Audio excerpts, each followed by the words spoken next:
The grand ballroom glittered with crystal and candlelight, and in the middle of it, a wealthy woman in a diamond necklace pressed her empty champagne glass into the hand of a calm, silver-haired black man in an impeccable tuxedo, and snapped her fingers at him like he was hired help.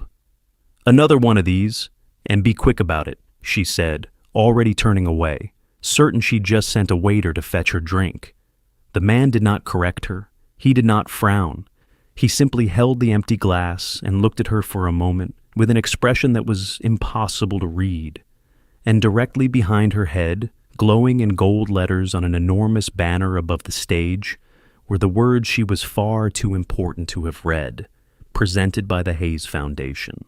What that woman did not know, what she had been far too busy to notice, was that the man she'd just ordered to fetch her champagne was Reginald Hayes, the self-made billionaire whose foundation had paid for every flower, every candle, and every glass of champagne in that room, that this was his gala, and that in about 15 minutes his name was going to be spoken from that stage as the host and benefactor of the entire evening. Before we find out who the man she sent for drinks really was, tell me in the comments where you're watching from today.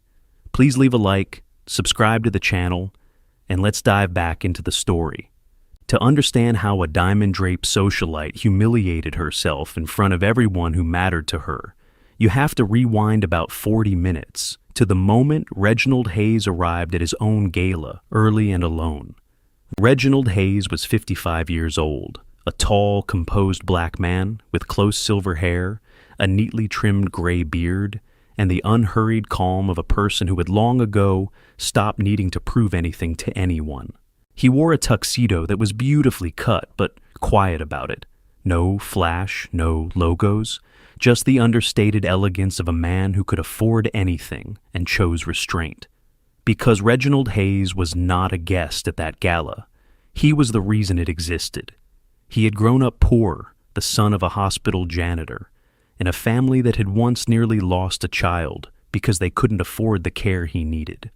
Reginald had never forgotten it. He'd built a technology company from nothing, taken it public, and become a billionaire, and then he'd done the thing that mattered most to him. He'd started the Hayes Foundation, and he'd poured a fortune into children's hospitals so that no family would ever again have to choose between their child's life and their rent. Tonight's gala was raising money for a new pediatric wing, and the Hayes Foundation was underwriting the entire event. The ballroom, the dinner, the champagne, all of it, so that every dollar donated by the guests could go straight to the children. He remembered the year his brother got sick with a clarity that had never faded. He remembered his mother at the kitchen table at 2 a.m, the bills spread out in front of her, doing arithmetic that never came out right. He remembered his father coming home from a double shift, still in his janitor's uniform, and sitting down without a word because there was nothing left to say. They had scraped through barely on the kindness of one doctor who quietly stopped sending bills, and Reginald's brother had lived. But Reginald had never forgotten the specific terror of that kitchen table, the feeling of a family's whole world hanging on money they didn't have. Everything he built afterward was a long answer to that memory. The foundation, the galas, the pediatric wings, all of it was the grown son of that janitor, making sure that fewer mothers had to sit at that table doing that math. That was who was standing quietly in the ballroom in a tuxedo. Not a man looking to be thanked. A man paying a debt he'd carried his whole life. He had arrived early, as he always did, and without an entourage, because he liked to walk a room quietly before the noise began. When he'd come in, the ballroom had still been half empty, the staff moving between tables, lighting candles and folding napkins, and Reginald had done what he always did. He'd stopped and talked to them. He had asked the woman arranging the centerpieces how long the setup had taken, and told her they were beautiful. He'd shaken hands with 2 of the kitchen crew on their way through.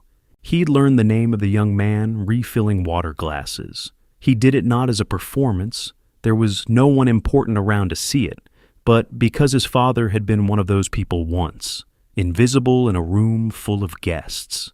And Reginald had promised himself a long time ago that he would always see them. He wanted to see the flowers his foundation had paid for, to thank the staff setting up, to stand for a moment under the banner bearing his family's name and think about the janitor's son who'd somehow ended up here. He was not looking to be recognized. He never was.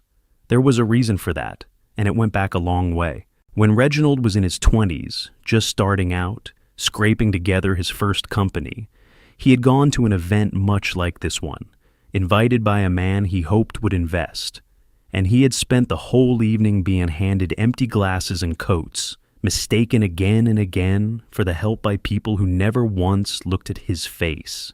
He had stood in a corner in his one good suit, burning with a humiliation he couldn't afford to show, and he had watched how the powerful people in that room treated the ones they thought were beneath them. He had promised himself two things that night. The first was that he would become someone no one could look through. The second, and the one he cared about far more, was that if he ever did, he would never, ever become one of the people doing the looking through. Everything about the man who now stood quietly under his own banner had been forged in that corner 30 years before. And that was exactly why, when a woman in a diamond necklace looked at a black man standing alone near her table in a tuxedo, she saw not the host of the evening, but a waiter she could order around. That woman was Vivien Ashford. Vivien was 52, the wife of a wealthy investment banker, and a fixture of the city's charity circuit. Not because she cared about any particular cause, but because galas were where people like her were seen. She wore old money like armor. The diamonds, the couture gown, the practiced smile she deployed at exactly the people worth deploying it at. Her husband, Gerald, was a senior partner at an investment bank, and Vivien had long ago fused her identity to the world his money opened. The boards, the benefits, the right tables at the right events. She could tell you the net worth of nearly everyone in the ballroom and rank them accordingly in under a minute. And she treated people in precise proportion to what she calculated they could do for her. To the people above her, she was gracious to the point of fawning. To the people she'd sorted below her, the servers, the drivers, the assistants, she was, when no one important was looking, something else entirely. She had built a whole life on being seen at the top of the room, and it had never once occurred to her that the way she treated the bottom of it might be the thing that defined her.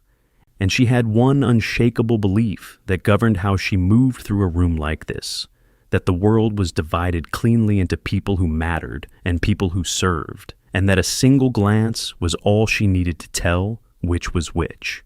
She had arrived early, too, to claim the best table near the stage, and she was in a foul mood because her husband was running late and her glass was empty.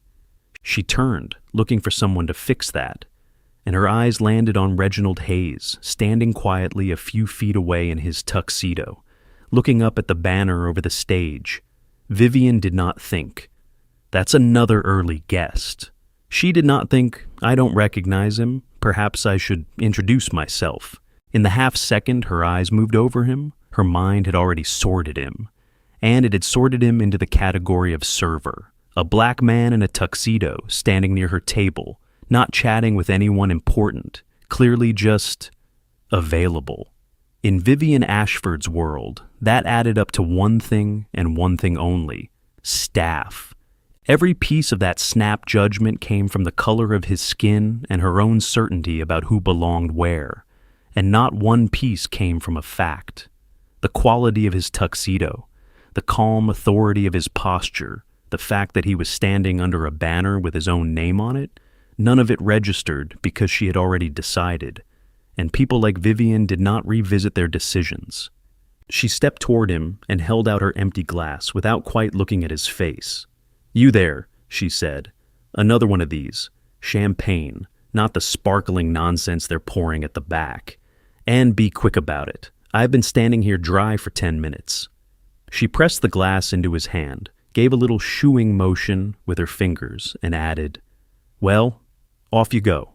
Reginald Hayes looked down at the empty glass, now sitting in his palm, then back up at the woman who'd put it there. A lifetime of moments like this one, smaller and larger, but always the same at their core, moved quietly behind his eyes. He was not surprised. He was rarely surprised anymore. He was simply, quietly taking her measure. and he made a decision that Vivien Ashford would spend a long time regretting. He decided not to tell her who he was. He decided to let her keep going and to see exactly how far she would take it. Because in his experience, the truest picture of a person was the one they showed you when they were certain you were no one. "Of course," Reginald said, his voice a low, even baritone. "Champagne." He did not, however, go anywhere. Now, here is what Vivien Ashford could not have known as she shooed a man off to fetch her champagne, and what that man had chosen, for the moment, not to tell her. The person she had just ordered around like hired help was Reginald Hayes, the founder of the Hayes Foundation, the billionaire whose money had paid for the ballroom she was standing in, the chandeliers above her head, the flowers on her table, and the very champagne she was demanding. This was his event. Every guest in that room, Vivien included, was there as a guest of his generosity. She was, at that moment, standing in his house and ordering him to fetch her a drink. And it was so much worse than that, in the way that made the whole thing almost delicious to watch. Because in about 15 minutes, the director of the children's hospital was going to walk up onto that stage, take the microphone, and introduce the man who had made the entire evening possible. She was going to say his name. She was going to ask him to come up and be recognized. And every person in that ballroom, including Vivien Ashford, with her empty glass and her snapping fingers, was going to turn and applaud the exact man she'd just sent to the back for champagne. That is the quiet, delicious gravity of what you're watching. Vivien had, by pure blind certainty, chosen to humiliate the one man in that entire room whose name was about to be spoken from the stage as the reason they were all there. And she was about to do it in front of every single person whose opinion she cared about. If you already know this is going to be spectacular, do me a favor right now. Hit that like button and subscribe, because the moment this woman hears his name announced is a moment you are not going to want to miss. Reginald, still holding her empty glass, did not go to the back for champagne. Instead, he watched what happened next, because it told him everything he needed to know about Vivien Ashford and about how she treated the people she was truly certain didn't matter. A young waiter was passing with a tray, and his name was Malik Brooks. He was 20 years old, working the Gala to help pay for community college, careful and eager, and knew enough at it to still be nervous. As he came near Vivien's table, she reached out without looking and plucked a glass from his tray, and in doing so, knocked another glass off the edge, where it shattered on the floor. "Oh, for God's sake," Vivien snapped, rounding on the boy as if he'd thrown it. "Look what you've done. Are you completely incompetent? This gown costs more than you make in a year. Clean it up and watch what you're doing." She said it loud enough to turn heads, her voice dripping with contempt, and Malik went red to the ears, mumbled an apology, and knelt to gather the broken glass with shaking hands. It was clearly not the first time that evening she'd spoken to him that way. Earlier, she had sent back a plate because it was touching the other food. She had clicked her fingers at a server across the room to summon him like a dog.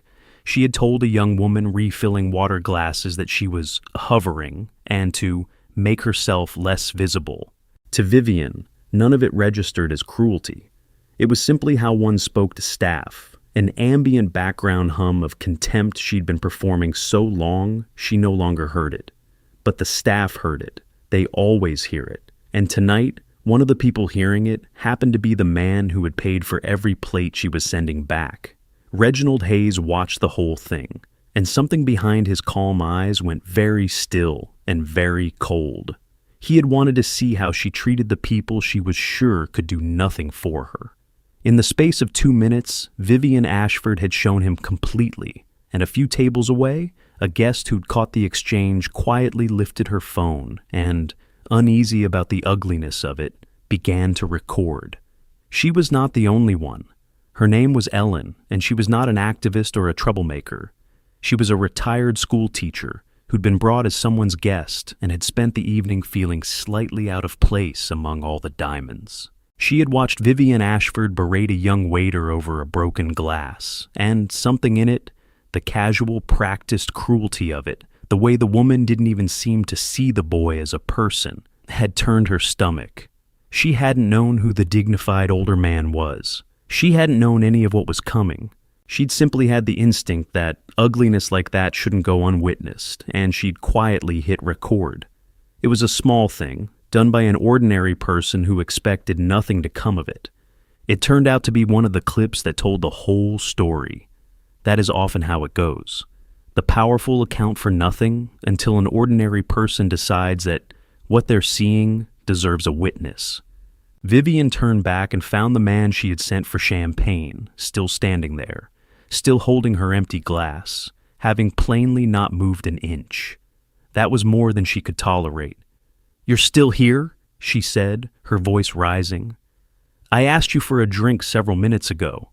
What exactly do they pay you for? Standing around looking ornamental?" A few nearby guests glanced over. Vivien, sensing an audience, warmed to it. This is precisely the problem with the help at these things. No standards, no sense of their place.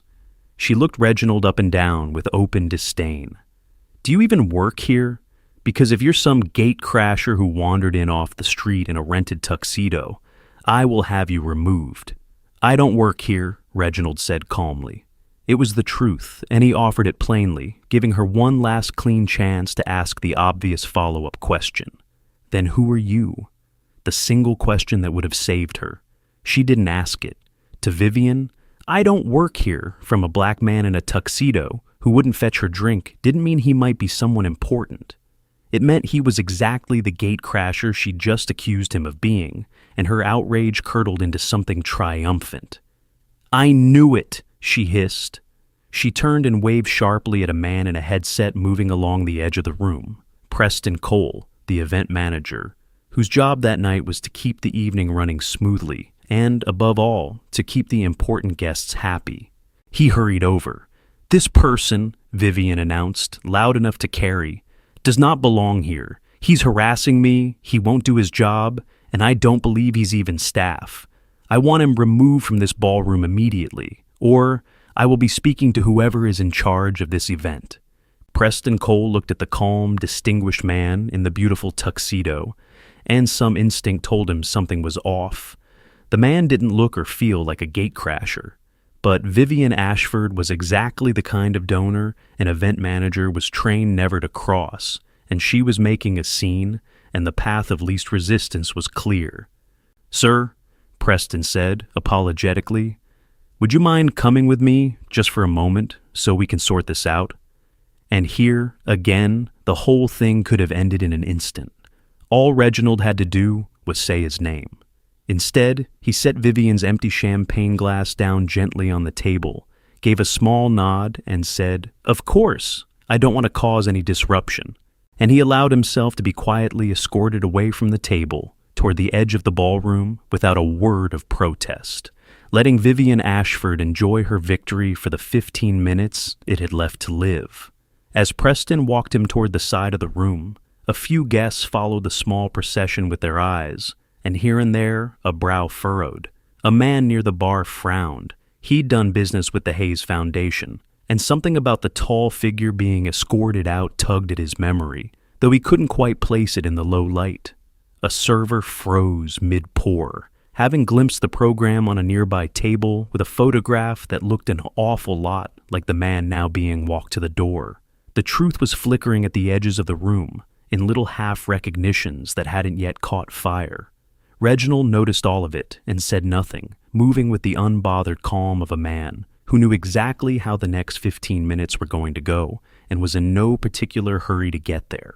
At the edge of the room, near the service doors, Reginald found himself standing a few feet from young Malik Brooks, who was still shaken from his own encounter with Vivien. The boy glanced at the older man and, recognizing a fellow target, offered a small, embarrassed smile. "She got you too, huh?" Malik said quietly. "Don't take it personal, sir. She's been like that with all of us all night. You get used to it in this job." He paused, then added, with the quiet dignity of someone who'd decided not to let it break him. "For what it's worth, the way you kept your cool back there, that was something. I'd have lost it." "You didn't lose it either," Reginald said, looking at the young man with genuine warmth. "I watched. You had every right to, and you kept your head. That takes more strength than people know. He studied Malik for a moment. What's your name, son? Malik Brooks. Reginald nodded slowly, as if filing it away. I'll remember that. If your heart is with these two right now, hit like and subscribe, because in about 2 minutes, everyone in this ballroom is going to learn exactly who the man by the service door really is. And no one is going to learn it harder than Vivien Ashford. At the front of the ballroom, the lights shifted, and a woman in an elegant navy gown stepped up to the microphone on the stage. She was Diana Shaw, the director of the Children's Hospital Foundation, and she had known Reginald Hayes for years, had sat across from him in meetings, had watched him quietly write checks that changed the lives of children he would never meet. She had no idea what had just happened at Table 3. She didn't know that the man she was about to introduce had been ordered to fetch champagne, insulted, and escorted toward the door by a guest, all in the last 20 minutes. She only knew that it was time to thank the person who made the evening possible, and that she was proud to do it, because in a world full of donors who wanted their generosity on a plaque, Reginald Hayes was the rare one who genuinely tried to disappear behind his own gifts. If Diana had known what the room was about to learn, she might have chosen her words differently. As it was, she chose them perfectly, and had no idea she was lighting a fuse. She tapped the microphone, and the room began to hush and turn toward the stage. Good evening, everyone, and thank you all so much for being here, Diana began, her voice warm. Tonight is a very special night, and before our dinner begins, I want to take a moment to recognize the person who made every bit of it possible. This gala, this ballroom, everything you see around you, none of it cost our foundation a single dollar, which means every gift you give tonight goes straight to the children who need it. And that is because one man and his foundation underwrote this entire evening. Across the ballroom, Vivien Ashford was only half listening, dabbing at her gown, still pleased with herself for having the gatecrasher removed.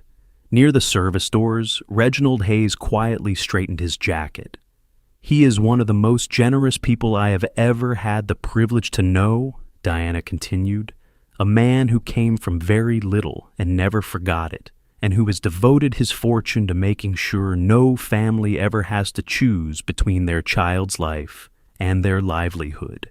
Ladies and gentlemen, please join me in welcoming and thanking the host and benefactor of tonight's gala, the founder of the Hayes Foundation, Mr. Reginald Hayes. And she lifted her hand and gestured warmly and unmistakably toward the tall, silver-haired black man in the impeccable tuxedo standing by the service doors. The very man Vivien Ashford had ordered to fetch her champagne and then had thrown out. The spotlight found him. The ballroom erupted into applause. It rolled across the room in a warm wave, hundreds of people rising to their feet, turning toward the tall, silver-haired man by the service doors. The man most of them had walked past without a glance. The man one of them had ordered to fetch champagne. Reginald received it the way he received everything, with a small, gracious nod, and no visible need for it. He had not orchestrated this. He genuinely disliked being the center of a room, and there was a flicker of something almost like discomfort as the light found him. But he understood what the moment was for. It wasn't for him. It was for the children the money would help, and, though he would never have said so, it was a quiet lesson being delivered to a room full of powerful people about exactly who they had been in the same space as all evening, and how little they had bothered to look. And every head in the room turned to look at the host of the evening, including Vivien Ashford, whose face, in the space of a single second, went from polite boredom to confusion, to a dawning, stomach-dropping horror as she recognized the man now walking calmly toward the stage through a sea of applause. It was him, the waiter, the gatecrasher, the man she'd snapped her fingers at, ordered around, and had physically removed from the room. That man was the billionaire whose name was on the banner, whose money had paid for the champagne in her hand, whose gala she was a guest at. The blood drained entirely out of Vivien Ashford's face, leaving her a sickly gray beneath her diamonds. Around her, the reaction rippled outward in real time.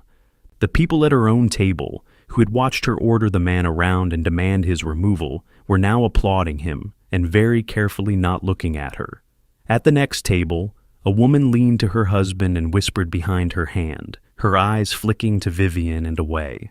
Someone near the back was already discreetly holding up a phone. The whole ballroom was doing the same math at the same moment, connecting the woman who'd snapped her fingers at a waiter to the man now climbing the stairs to the stage, and Vivien could feel every one of those calculations landing on her at once. She had spent her entire life managing how she was seen in rooms exactly like this one. She had never, in all that time, been seen quite so clearly. Reginald Hayes stepped up onto the stage, shook Diana Shaw's hand, and turned to the microphone. Behind him, the enormous banner glowed, presented by the Hayes Foundation. On every table sat a printed program, and inside it, had anyone looked, was his photograph and a letter from him as the evening's host. The proof had been everywhere in that room the entire time. Vivien had simply been far too certain of who he was to see any of it. Near the side of the stage, Preston Cole, the event manager, felt the floor drop out from under him. He had escorted this man, the host, the benefactor, the name on every check, toward the door because a wealthy guest had made a scene. He had known, in his gut, that something was wrong. The man hadn't felt like a gatecrasher, and Preston had ignored that instinct because Vivien Ashford was exactly the kind of donor you didn't cross.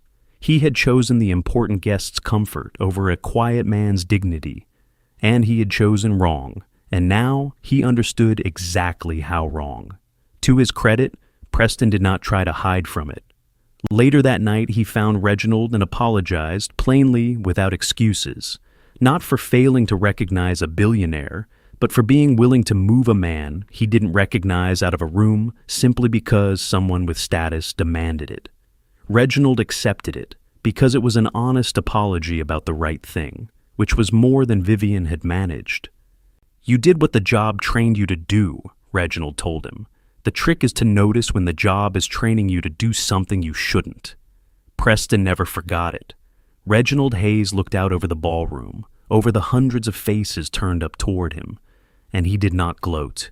He did not point at Vivien Ashford. He did not tell the room what had just happened to him by the service door. He simply began to speak in that calm, warm baritone, and what he chose to say was, in its own quiet way, far more devastating than any call-out could have been. "Thank you, Diana, and thank you all for being here," he began. "My father was a hospital janitor. He mopped floors on the night shift for 30 years, and he was one of the finest men I have ever known. When I was a boy, my little brother got very sick, and my parents nearly lost everything trying to save him. We were lucky. A lot of families aren't. Everything I've built since then, and every dollar my foundation gives, comes back to that. To a working man mopping a floor so his sons could have a chance. I never forget where I come from. I can't. It's the whole reason I'm standing here." The room was silent now, hanging on him. "So I want to do something before dinner that I think matters," Reginald went on. "I want to thank the people who actually made tonight happen, not the donors. You'll get your thanks and your tax receipts." A warm ripple of laughter. "I mean, the people work in this room tonight. The servers, the kitchen, the staff. The people who, at events like this, too often get treated as though they're invisible." His eyes moved, unhurried, across the room, and came to rest, for just a moment, on a young man standing near the service doors. "There's a young man working here tonight named Malik Brooks. He's putting himself through college. He got spoken to pretty poorly this evening by a guest, and he handled it with more grace and dignity than the person who did it. Malik, wherever you're standing, thank you. You represent this evening a great deal better than some of the people being served by it." Every head in the ballroom turned toward Malik Brooks, who stood frozen and astonished by the service doors as a wave of warm applause found him, his eyes going wide and wet. And then, without ever once looking at her, without ever saying her name, Reginald Hayes delivered the line that landed on Vivien Ashford like a collapsing ceiling. "I've learned that you can tell everything you need to know about a person," he said. "By how they treat someone they're certain can do nothing for them. It's the truest test there is. Some of us in this room passed it tonight. Some of us failed it badly. And the beautiful thing about a night like this is that it gives every one of us a chance to decide, going forward, which kind of person we're going to be." He smiled gently. "Now, please enjoy your dinner, give generously, and thank you for helping us build something wonderful for children who need it." The ballroom rose into applause, and Vivien Ashford sat frozen in her chair, understanding that every person she had ever wanted to impress had just watched her fail the only test that man considered worth passing. The dinner that followed had a strange, charged atmosphere. The story of what had happened before the announcement had traveled table to table, and the room had quietly sorted itself in response. At Vivien's own table, the conversation was stilted and careful, people finding urgent reasons to talk to the person on their other side. Elsewhere, there was a kind of collective, chastened thoughtfulness, as a room full of people who moved through the world being served suddenly found themselves wondering how they, personally, spoke to the person who cleared their plate. Diana Shaw, watching from near the stage, understood that Reginald had done something in his short speech that no amount of fundraising ever accomplished. He'd made a ballroom full of comfortable people genuinely uncomfortable, in the specific way that occasionally makes people better. For the rest of the dinner, a quiet procession of guests found their way to Reginald Hayes. Not to fetch anything this time, but to shake his hand, to thank him, to tell him the speech had moved them. He received each of them with the same easy warmth he'd shown the woman arranging the centerpieces hours earlier, because to Reginald, there had never been a difference between the two. That was the thing Vivien and people like her had never understood about him, and never would. He didn't treat the powerful well because they were powerful. He treated everyone well and simply declined to make exceptions for status in either direction. The billionaire and the busboy got the same man. It was the most disarming thing about him, and the most quietly radical. If this story is landing for you, take a second to hit like and subscribe, because what Reginald does next, for the young man everyone else in that room ignored, is the part worth staying for. Vivien Ashford spent the first part of that dinner in a fog of dawning ruin. She could feel the glances, the whispers. Word of what she'd done had traveled through the ballroom faster than the first course, carried by the guests who'd witnessed it, and the ones who'd caught it on their phones. The diamond-draped socialite, who had snapped her fingers at Reginald Hayes, ordered the host of the gala to fetch her champagne, and then had him thrown out of his own event. In her world, a story like that was not a small thing. It was the kind of thing that redefined a person. By the time the plates were being cleared, she had convinced herself she could fix it the way she fixed everything, with a performance. She rose from her table, smoothed her gown, and made her way toward Reginald Hayes, who was standing near the stage speaking with Diana Shaw. She arranged her face into a wounded, gracious smile. "Mr. Hayes," she said, her voice pitched sweet and apologetic, "I owe you the most enormous apology. I had absolutely no idea who you were. If I had known, I would never in 1,000 years have. It was a simple misunderstanding, truly. The lighting, the crowd, I mistook you for. Well, I do hope you'll forgive a foolish mistake. We're all friends here, aren't we?" Reginald Hayes looked at her for a long, calm moment, and when he spoke, there was no cruelty in it, which somehow made it far worse than cruelty would have been. "Mrs. Ashford," he said quietly, "you didn't make a mistake about who I am. You made a mistake about who you are." He let that sit. "You didn't treat me that way because you thought I was a waiter. You treated a human being that way because you were certain he was a waiter, and that he therefore didn't matter. The only thing that's changed in the last 10 minutes is that you found out you picked the wrong man to be certain about. You're not apologizing for how you treated someone. You're apologizing for getting caught." Vivien's mouth opened, but nothing came out. "That young man you humiliated tonight, Malik, he can't have you thrown out of anything," Reginald went on. "He can't help your husband's career or get you into anyone's circle. He couldn't do a single thing for you. And that's exactly why the way you treated him is the truest thing anyone in this room learned about you all night.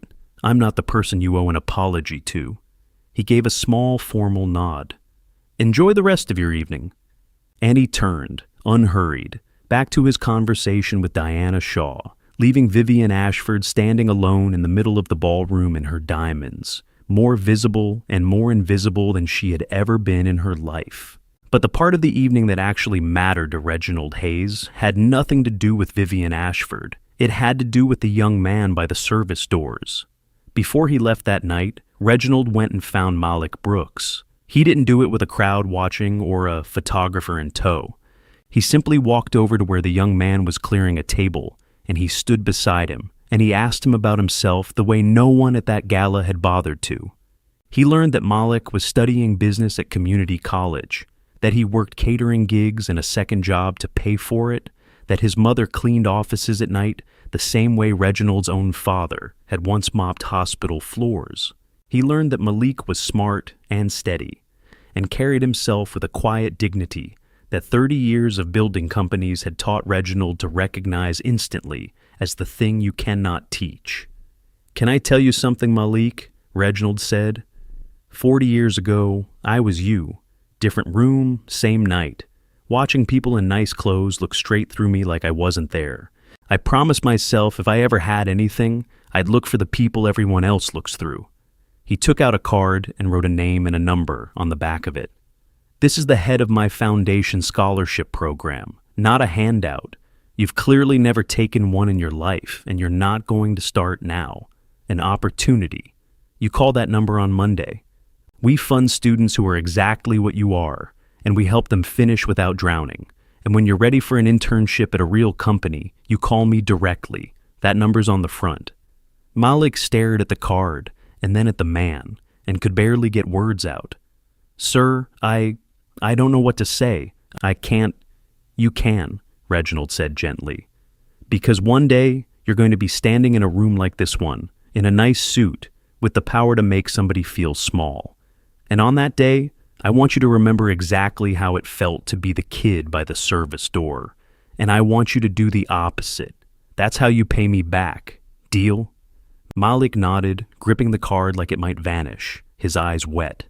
"Deal. Yes, sir. Deal." Reginald clapped him once, warmly on the shoulder, and walked out of his own gala the way he'd walked into it, quietly, without an entourage, the janitor's son who never forgot. Behind him, a young man stood holding a card and a future he hadn't had that morning, and that, to Reginald Hayes, was the only part of the whole evening worth remembering. For Vivien Ashford, the reckoning did not come from Reginald Hayes. He never lifted a finger against her. It came, the way these things do now, from the room itself, and from the little glowing rectangles in the hands of the guests who had watched it happen.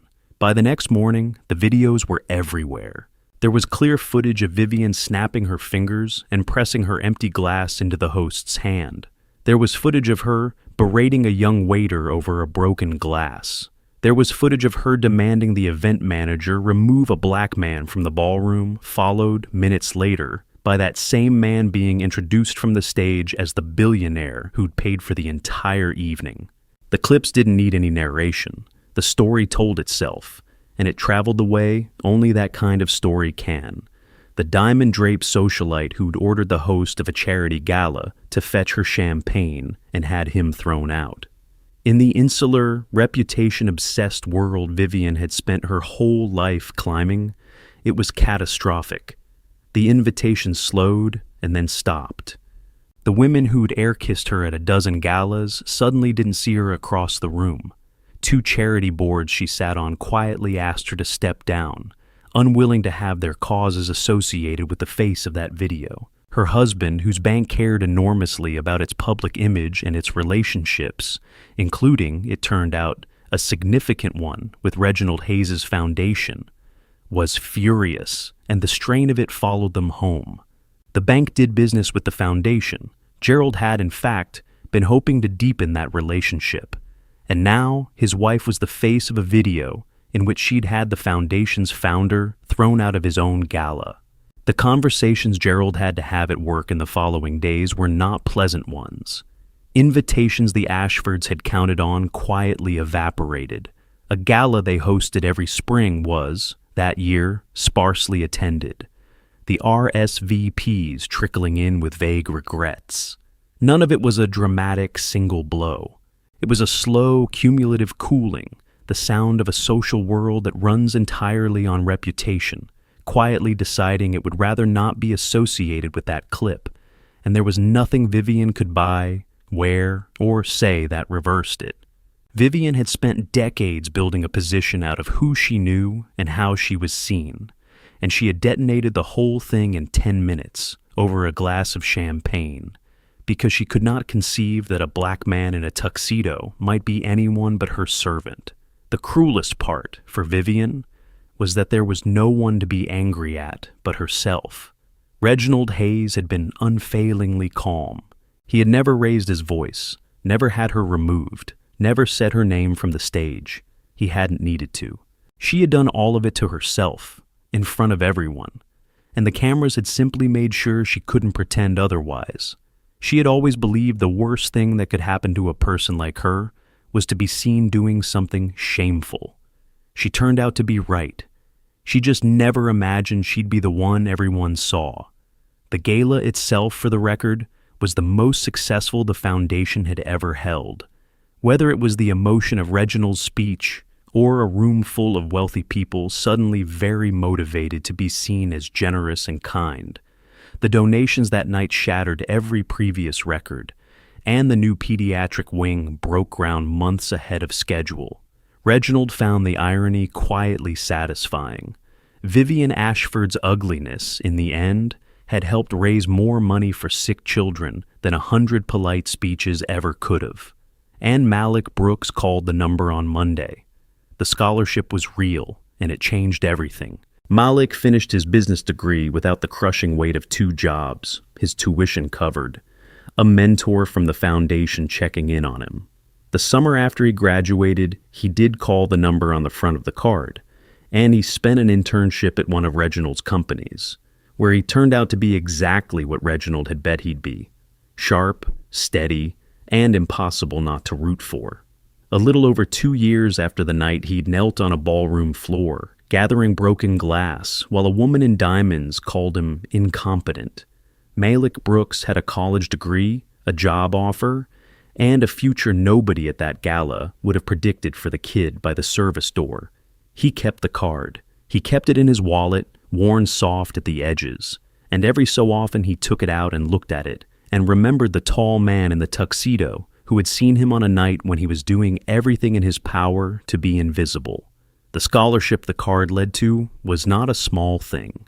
It covered the tuition that had been crushing him, connected him with a mentor from the foundation, and, more than the money, told a 20-year-old who'd been kneeling on a ballroom floor, gathering broken glass, that someone with every reason to overlook him had chosen instead to bet on him.